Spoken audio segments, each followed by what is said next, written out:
Une femme. Une femme, on ne sait pas comment elle était. Est-ce qu'elle était jeune et vive ou âgée, courbée, avec des rides, des taches sur les mains? Est-ce qu'elle était riche? Est-ce qu'elle était active ou effacée? On ne sait pas. On ne sait même pas son nom. Mais ce qu'elle a fait, on le sait. Elle a entendu ce que disait Jésus. Les disciples, ils n'entendaient pas. Ça passait par une oreille, ça ressortait par l'autre. C'est parce que c'était trop dur. Pourtant, Jésus leur a dit plusieurs fois qu'un jour il allait mourir. Et il leur disait que le temps se rapprochait. Eux, ils n'entendaient pas, mais elle a entendu. Aujourd'hui, Jésus, avec ses disciples, il est invité par Simon. On l'appelle le lépreux, mais évidemment, il n'est plus lépreux, parce que sinon, il ne pourrait pas inviter. Il serait reclus dans sa maison et un banquet ne serait pas possible. Mais non, là, il a invité Jésus, peut-être bien par reconnaissance, parce que s'il est guéri de sa lèpre, il doit bien y avoir la main de Jésus ou les paroles de Jésus. Et donc il a invité Jésus, les disciples, peut-être d'autres personnes encore, il y a du monde en tout cas, et ça fait du bruit, surtout du côté des disciples. Là-bas, à leur table, il y a beaucoup de bruit, beaucoup de... Ils sont joyeux, ils sont contents. C'est pas souvent qu'ils peuvent manger un tel repas. Ils mangent, ils en ont plein les doigts, la graisse dégouline, leurs lèvres sont grasses de viande et de jus. Les odeurs sont fortes. Et ils parlent fort. C'est vrai qu'il y en a plusieurs qui sont pêcheurs ou paysans. Ils ont l'habitude de parler fort. Et la femme, qui l'a vue? Qui a vu son visage tendu vers la porte, là, juste derrière le rideau? Qui a vu sa silhouette se glisser au milieu des servantes? Personne. Apparemment personne. Et elle est arrivée comme ça, avec son petit pas glissé, elle est arrivée comme ça, juste derrière Jésus.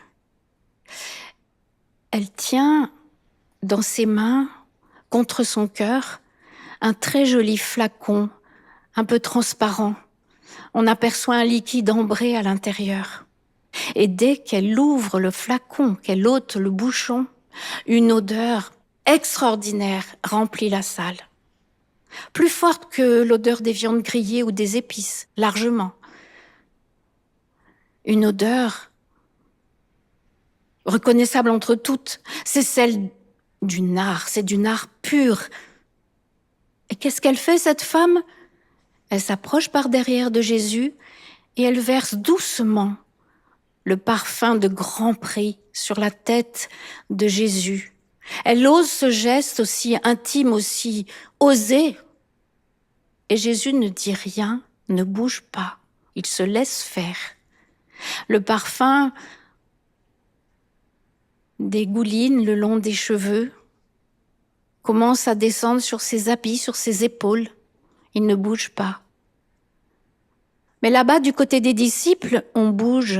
L'odeur est arrivée jusqu'à eux. Eux aussi, ils ont compris qu'il s'agit d'un art de très grand prix.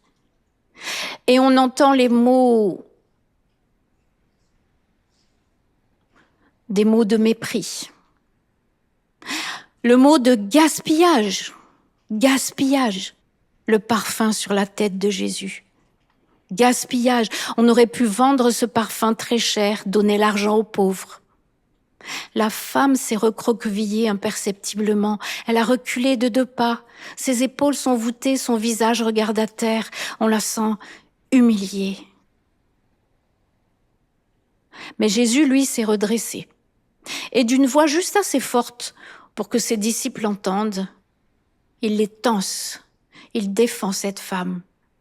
Pourquoi lui faites-vous de la peine? Eux, les disciples, ils se taisent. Ce qu'elle a fait, dit Jésus, elle l'a fait par avance. Elle m'a rendu les honneurs qu'on rend aux morts.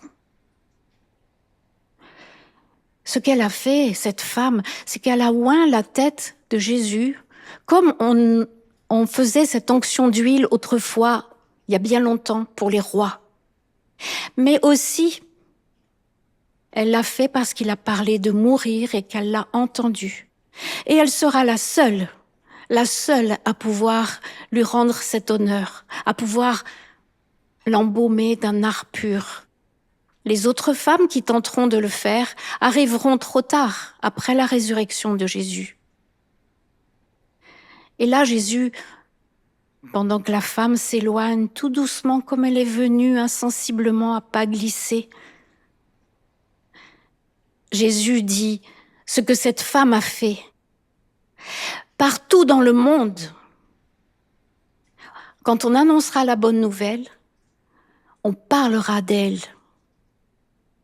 Alors aujourd'hui, on raconte ce qu'elle a fait pour lui rendre gloire à cette femme.